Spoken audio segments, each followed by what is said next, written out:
This is the story of a man named Stanley. Stanley worked for a company in a big building where he was employee number 427. Employee number 427's job was simple. He sat at his desk in room 427 and he pushed buttons on a keyboard. Orders came to him through a monitor next to his desk, telling him what buttons to push, how long to push them, and in what order. This is what employee 427 did every day of every month of every year. And although others might have considered it soul-rending, Stanley relished every moment that the orders came in, as though he had been made exactly for this job. And Stanley was happy. And then one day something very peculiar happened. Something that would forever change Stanley. Something he would never quite forget. He had been at his desk for nearly an hour when he realized that not one single order had arrived on a monitor for him to follow. No one had showed up to give him instructions, call a meeting, or even say hi. Never in all his years at the company had this happened, this complete isolation. Something was very clearly wrong. Shocked, frozen solid, Stanley found himself unable to move for the longest time. But as he came to his wits and regained his senses, he got up from his desk and walked out into the hallway. Stanley decided to go to the staff lounge to check on his co-workers. He never functioned well by himself and constantly needed support and guidance from others, so the thought of total solitude was terrifying to him. When Stanley came to a set of two open doors, he entered the door on his left. As Stanley entered the lounge, he was horrified to find not a single person here. He decided he would walk up to see his boss, hoping that he would find an answer there. Coming to a staircase, Stanley walked upstairs to his boss's office. Entering his manager's office, Stanley was once again stunned to discover not an indication of any human life. It was at this point that he began to feel dizzy and a little sick, and even thought he might pass out when suddenly he noticed a keypad next to the filing cabinet in the corner of his boss's office. Stanley had never seen this panel before and had no idea what combination of numbers would produce any result. In fact, only Stanley's boss knew this, since the panel withheld access to the boss's greatest, darkest secret. And so he had assigned the keypad a combination that only he could possibly know, the number of his freshman dorm number in college, 1957. But of course, Stanley couldn't possibly have known this. Yet incredibly, by simply pushing random buttons on the keypad, Stanley happened to input the correct code by sheer luck. Amazing. Stanley ventured forth as he drew deeper into the bowels of the building. Stanley had no idea where he was or what this place held. And just as he began to think he might not discover a thing, he emerged into a long room to find rows and rows of monitors. Screens with a number above it. Stanley noticed, however, that these were not random numbers, but the number of employees who worked in the building, his co-workers. Even his own number, 427, had a place on the wall. But why a setup so elaborate, he asked. Was this simple surveillance or something even more? And as if in answer to his question, the wall slid open before him, revealing the ultimate truth of the situation.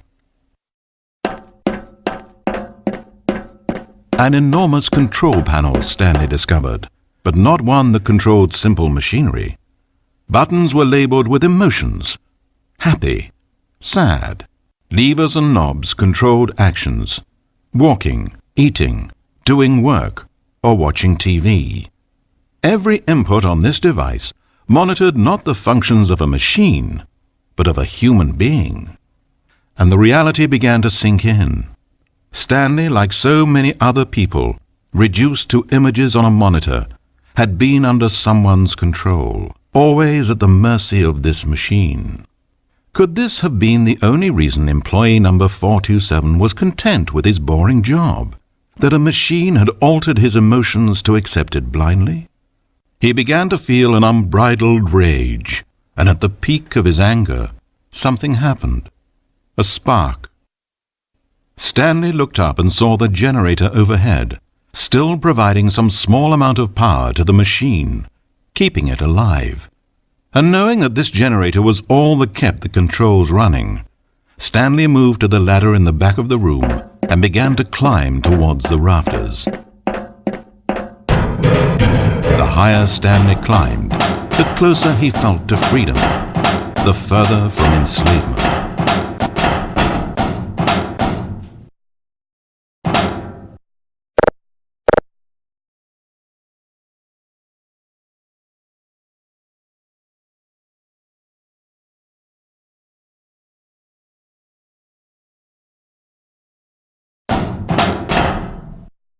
Blackness, power gone, all alone, and then...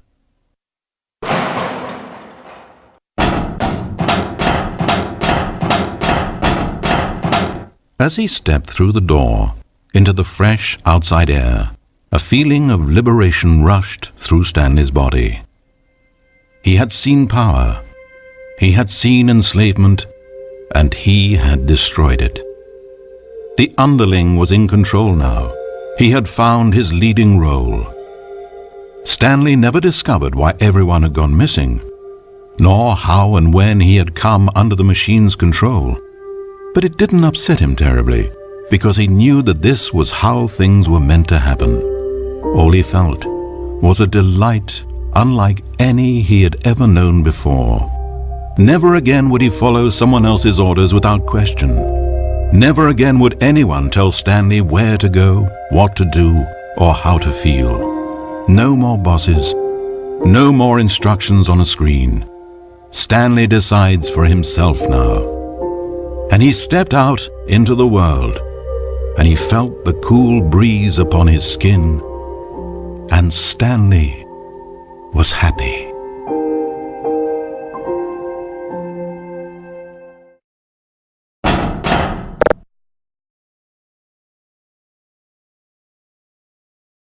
Oh, Stanley, you didn't just activate the controls, did you? After it kept you enslaved all these years, you go and you try to take control of the machine for yourself. Is that what you wanted? Control? Stanley. Stanley. I applaud your effort, I really do. But you need to understand, there's only so much that machine can do. You were meant to let it go, turn the controls off and leave. If you want to throw my story off track, you're going to have to do better than that. I'm afraid you don't have nearly the power you think you have. For example, and I believe you'll find this pertinent, Stanley suddenly realized that he had just initiated the network's emergency detonation system. In the event that this machine is activated without proper DNA identification, nuclear detonators are set to explode, eliminating the entire complex. How long until detonation then? Oh, let's make it say, 2 minutes. I suppose you could have gotten an actual ending if you played along, but that just wouldn't have been your style, would it? Instead, you'll perish knowing that the only choice you made here was to turn on that machine and to start this timer. But you won't be alone, because I'm not going anywhere. I'll be here to watch every second of your inevitable life from the time we fade in until the moment I say, happily ever after. When Stanley came to a set of 2 open doors, he entered the door on his left. This was not the correct way to the employee lounge, and Stanley knew it perfectly well. So he turned left at the first open door and walked back in the right direction. Stanley was so bad at following directions, it's incredible he wasn't fired years ago. Maybe this is why everyone had left. No one wanted to be around someone as bad at listening as him. And since he was walking into the middle of nowhere and thus ruining the entire story, Stanley decided that he would punish himself. So when he came to the elevator and the doors opened, he stepped inside and pushed the button to go up. Oh, Stanley. You know, you really aren't going anywhere, and I don't say that deceitfully. I truthfully mean that there isn't a story down here. The story was back up where I told you to go in the first place. Right now, you're just running around looking at empty halls, and frankly, that's perhaps even more infuriating for me. So why don't you throw me a bone, give me a chance, and just let me tell the story I want to tell, Stanley walked through the red door.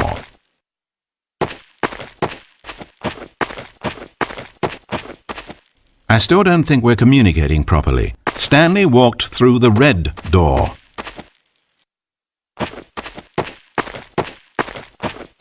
All right, fine, go ahead, Stanley. You want to know so badly what's out there? You want to find out what lies at the end of this road you've chosen? Well, don't let me stop you. You see? It's nothing. No one's even built this section of the map because you were never supposed to be here in the first place. It's just a bunch of skybox and dev wall textures. That's it. Is this what you were looking for? Was it worth ruining the story I'd written out for you? I put a lot of time into that, and now well, here you are now, just looking at nothing. To think that that's all I needed to make in the first place, just a whole lot of nothing, and you would have been happy. Well, hey, you still need a little something to do, am I right? Here, let me load up another map. See if there's something in here that'll keep you occupied. Ah, here's one. Let's boot this up. We'll see if you like it. Well, Stanley, is this any better? I don't know why it would be. This map wasn't even made for you. At least I created a world specifically with you in mind. I wanted to make you a leading man. This one, well, I'm afraid you're on your own there.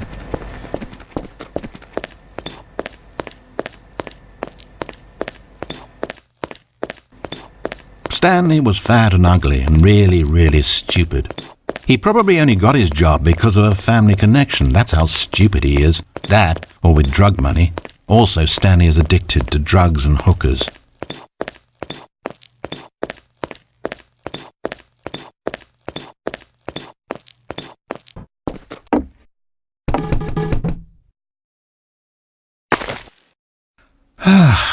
Is this the end of the line? I don't suppose this was a particularly fulfilling experience for you, considering not a single art aspect in this map was created with you in mind. But hey, you're a creative kid. I bet you can come up with a story about this place and why you're in it. And while you're doing that, why don't you think up an ending too? Because you certainly won't find one here.